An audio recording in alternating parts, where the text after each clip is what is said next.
लो जी मैं तो अमन निकले देखो कितने लगता सन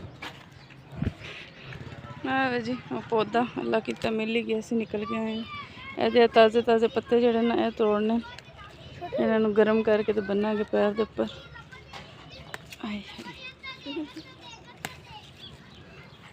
है तो गंदी जगह तो लगे पर सानू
इस तरह के मैं करते हैं जी आज के ब्लॉग का आगाज़ ठीक है दिहाड़ का काम सी दिहाड़ का नहीं है सुबह के टाइम है इस टाइम तकरीबन हो चुके हैं 9:30 तो मैं तो ब्लॉग बना लगी कपड़े भी मार लगी जगह हैं क्योंकि पैर दर्द कर रहे हैं ज़्यादा तो कपड़े तो हो गए फिर बाहर जाने हैं एक रात एक पौधा जरा शायद सुने वाला कोई ने रोला हो जाए कोई रेंडा हो जाए कोई चीज़ मुख्तलिफ ना हो जाए टाइम में ना नहीं 2 पसंद वो पत्ते ले आते हैं और पत्ते गर्म करके पैर के बनने देखने हैं कि होंगे अगर तो पैर के मसला है ना तो शो हो जाएगा अगर किसी और मकसद तो सोचे गए तो फिर कल डॉक्टर को विजिट करा फिर अपना घर का ट्रीटमेंट करेंगे पैर जगह ना स्विच बोर्ड गया देखते बहुत ज़्यादा स्वेलिंग हो रही है तो उनका पूरा नहीं मिल रहा था इस वक्त मैं हटना कपड़े धो दूँगी उसके बाद पत्ते लैन जाऊँगी तो पता कौन बताऊँगी केड़े पौधे का समझ आ रहा है जड़ी बूटी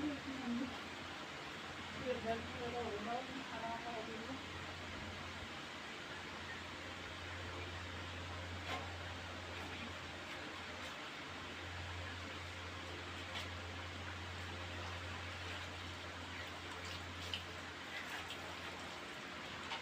मैंने कहना रिक्वेस्ट है ना करो सब्सक्राइब, वीडियो को लाइक कमेंट और शेयर। अगर हम तक नहीं किया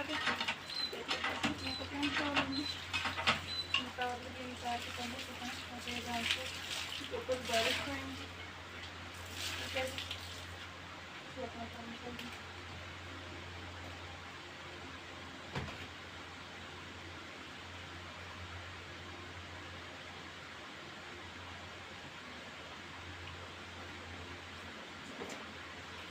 बहुत मुश्किल करना पड़ेगा, तकलीफ हो रही है।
सिद्धि करनी ताकि नरम हो जाए।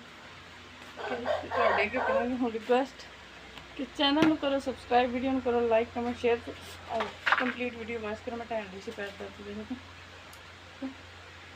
कपड़े हो गए मतलब किसी सुख भी दसन थोड़ी देर तक जोड़े ऐसा मैं दो जोड़े कर लीजिए ना, पैर हो जाए ज़्यादा खराब तो फिर रह जाइए साफ़ करने तो मतलब कपड़े गंदे तो गंदे चीज़ें रह जाए।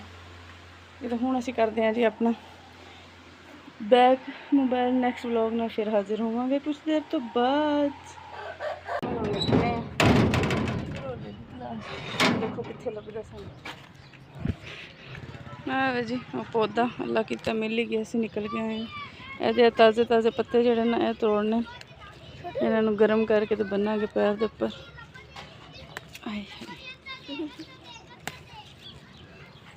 है तो गंदी जगह तो लगे पर सानू बूटी चाहिए, बूटी ऐसी जी गंदगी तो ही होंगी है।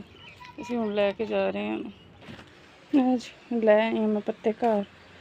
हूँ पहला करिए कोई कपड़ा कुपड़ा पाड़ के पट्टी बनाइए, वह बंदोबस्त करिए, फिर इन्हों गर्म करके लाने पैर तो बनने। पैर में तुम दिखानी है तो मेरे पैर दी लगी हुई देखो किस तरह स्वैलिंग हो गई। जख्म देखो किड्डा का, ये वजह पूरे पैर से स्वैलिंग हो गई। ये देसी टूना करके तकने इन्होंने कहना कि जख्मा च अगर रेशा पे हो ना तो इन्होंने कुट के बनो तो रेशा भी निकल जाता। कि दर्द हो तो भी ये गर्म करके बनो तो दर्द भी ठीक हो जाती है। 2-3 बारी बनना पैंदा पर ठीक हो जाता है। वैसे साडा आजमाए है मेरी अम्मी इन्होंने करते होंगे सन, इस वास्ते मैं क्या मैं भी अम्मी वाला टोटका एक बार करके देख लूँ, अल्लाह करे आराम आ जाए। डॉक्टर को तो दसना तो बड़े लम्बे चौड़े काम आ जाते हैं, फिर सीधी गल है।